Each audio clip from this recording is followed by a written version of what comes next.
Hola, te habla Gabriel Andrade desde Maracaibo, Venezuela. Hoy es 10 de abril del 2016 y quiero dar mi opinión sobre Ordet, una película famosa danesa, y también sobre el filósofo Kierkegaard y lo absurdo que muchas veces resulta la fe. Bueno, la idea de que leer muchos libros puede volver loco al lector es un viejo tropo literario. Ya en la Biblia, por ejemplo, en el libro de los Hechos de los Apóstoles, el romano Festo le dice a Pablo: Pablo, estás loco, las muchas lecturas te hacen perder la cabeza. Y por supuesto, la obra maestra de Cervantes, Don Quijote, pues narra las aventuras de un hidalgo que ha enloquecido porque ha leído demasiados libros de caballería. Yo dudo de que un libro pueda volver loco a alguien, pero al menos yo puedo admitir el lema del conservador Richard Weaver, que es que las ideas tienen consecuencia. Entonces los libros sí tienen influencia. En el cine, una de las películas que más célebremente ha explorado esta idea del lector que se vuelve loco por tanto leer es Ordet, una película danesa de Carl Theodor Dreyer, que fue estrenada en 1955 y está basada en una obra teatral de un dramaturgo danés, Kach Munk. Ordet narra la historia de un Morten, un personaje, y sus tres hijos. Mikkel, que es un hombre sensato, sin fe; Anders, que es un jovencito enamorado de una muchacha; y Johannes, quien pues ha enloquecido leyendo las obras del filósofo danés Søren Kierkegaard. Resulta ser que Johannes se cree Jesús y continuamente este Johannes da sermones reprochando a sus oyentes porque ellos no tienen suficiente fe. Su hermano Anders está enamorado de Anne, pero Morten, que es el papá de los muchachos, no aprueba esta unión porque Anne es hija de Peter, y Peter es un predicador que, a juicio de Morten, que es el papá de los muchachos, este Peter supuestamente enseña una versión errónea del cristianismo.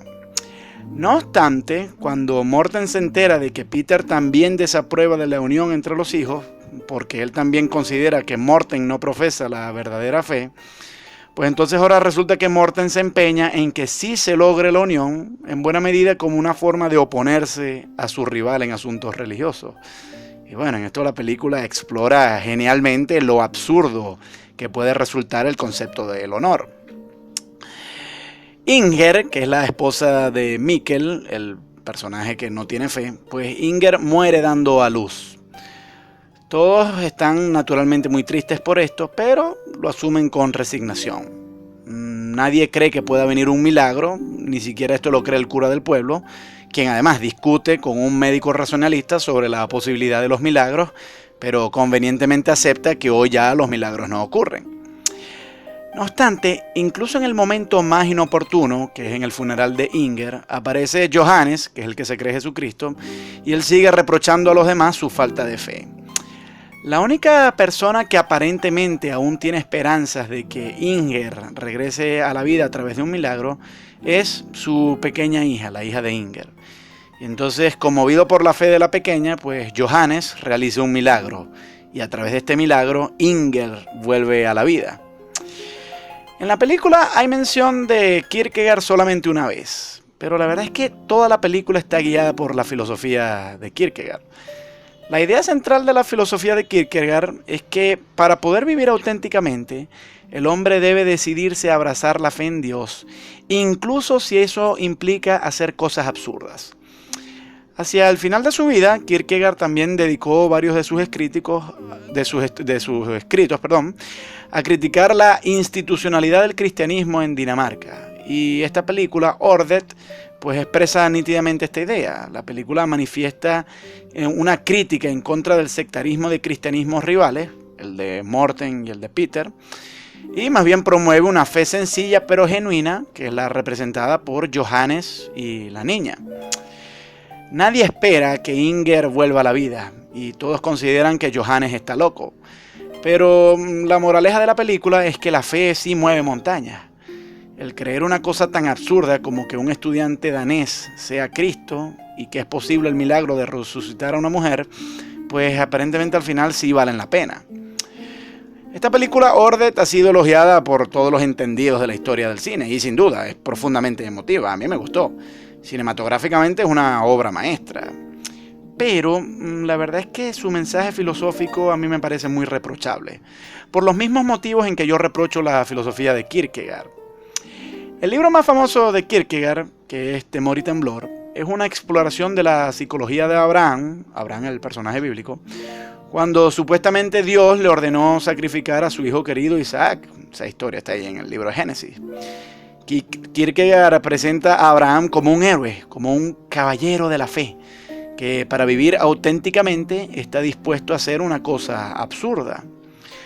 Abraham sabía que era una monstruosidad moral matar a su hijo en un sacrificio, pero según Kierkegaard, cuando Abraham se decidió a hacerlo, pues hizo una suspensión teleológica de la ética, así la llamó Kierkegaard.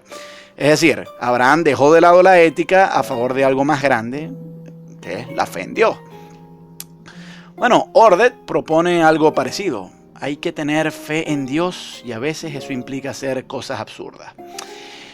El problema, no obstante, es que Ordet presenta una versión muy inofensiva y muy rosa de la fe. Un poco se pierde cuando se cree que Johannes puede resucitar a Inger y al final, pues esa fe es retribuida. Kierkegaard, en cambio, tiene más méritos al entender que la fe puede tener una dimensión mucho más monstruosa. La fe no es solamente creer tonterías, sino también puede ser hacer cosas brutalmente inmorales como intentar matar al propio hijo. No obstante, lo lamentable de Kierkegaard es que en vez de reprochar a Abraham por disponerse a cometer semejante barbaridad, pues lo elogia. Y francamente, el mismo razonamiento lo pudo haber usado el yihadista que eligió inmolarse. El mártir islámico pues habría oído una voz que le dijo que se hiciera estallar y en vez de deliberar racionalmente si esa voz era una alucinación o no, pues el yihadista dio el salto de fe. Tanto en Temor y Temblor, que es el libro de Kierkegaard, como en esta película Ordet, pues al final sí ocurre el milagro. Dios interviene para evitar el sacrificio de Isaac, en la historia que se narra en Temor y Temblor, y Johannes resucita a Inger, en la historia que se narra en Ordet. Pero no nos engañemos, estas son fantasías. Este tipo de cosas no ocurren en la vida real. Yo me temo que la fe consiste la mayor parte de las veces en tener expectativa de cosas que no van a ocurrir. En muchos casos esto puede ser muy perjudicial, porque es que puede conducirnos a tomar decisiones desastrosas que empeorarán nuestra situación. Yo creo que los problemas se resuelven aplicando la racionalidad, no creyendo en cosas para las cuales no hay evidencia. En la película, Johannes mejora su condición cuando todos terminan teniendo fe en él. Pero en la vida real, alguien como Johannes la verdad es que estaría mucho mejor con un tratamiento psiquiátrico. Para tratar a enfermos mentales, pues sería mejor guiarnos por lo que dicen los médicos y no por lo que se narra en una película, sin importar cuán emotiva es. Seguirle la corriente a quien se crea Jesús, o peor aún, tomarse en serio sus proclamas absurdas, pues yo me temo que eso puede prolongar el sufrimiento de todos aún más. A mí me parece que la racionalidad da más frutos que la fe.